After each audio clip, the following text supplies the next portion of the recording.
কালকে আরেকদিন আছে। সবথেকে বড় ঘোষণা, জনকল্যাণ শিবির কিন্তু আরও একদিন বেড়ে গেল। এইমাত্র স্যার জাস্ট জানিয়ে দিলেন যে জনকল্যাণ শিবিরটাকে আরও একদিনকে বাড়ানো হলো। আর সবাই কিন্তু ফর্ম জমা দিতে ঘুরে আসছে, কারণ হচ্ছে ফর্ম কিন্তু প্রত্যেকটা পরিবারের আলাদা আলাদা ফর্ম হবে, আলাদা আলাদা প্রত্যেকটাতে ডকুমেন্টস অ্যাটাচ হবে, সমস্ত কিছু হবে। প্রায় বেশি জনই কিন্তু ফিরে আসছে। তো আপনারা সাবধানে কিন্তু ফর্ম ফিল আপ করুন এবং সব কিছু ডিটেলস দিয়ে প্রত্যেকটা ফর্মে আলাদা আলাদা করে জমা দিন। স্যাররা কিন্তু প্রত্যেকটা ফর্ম ঠিকঠাকভাবে ভেরিফিকেশন করছে, ঠিকঠাক ফিল আপ হয়েছে কিনা, ঠিকঠাক সব ডকুমেন্টস জমা পড়েছে কিনা, তারপরেই জমা নিচ্ছে। তাই সবাই কিন্তু ঠিকঠাক ফিল আপ করো। আর নেক্সট ভিডিও আসছে আমার ফর্ম ফিল আপ নিয়ে। তো সবাইকে আমার এই ফর্ম ফিল আপ ভিডিও দেখার জন্য অনুরোধ রইল। আর সবাই কিন্তু ঠিকঠাক ফিল আপ করবে। আর আমার কাছে নতুন নতুন তথ্য পাওয়ার জন্য প্লিজ ফলো করে রাখবে। আর ভিডিওটা সবার মাঝে ছড়িয়ে দাও, যাতে সবাই বিষয়টা জানতে পারে।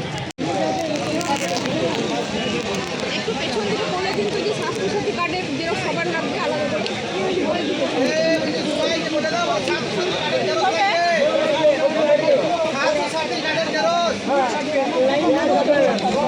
দাদা এখান থেকে উঠান, মিশে যাবে একসাথে।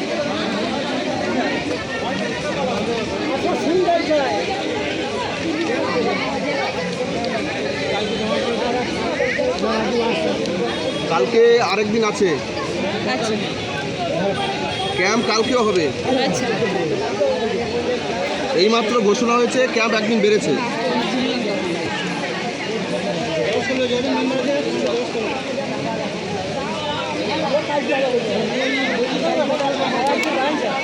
এই অঙ্কিতের বয়স কত? অনেকেদের বয়সেই তো এখানে দেওয়া রয়েছে। প্যান কার্ড নেই? না, ও তো বাচ্চা, 7-এ পড়ে, 6-এ পড়ে।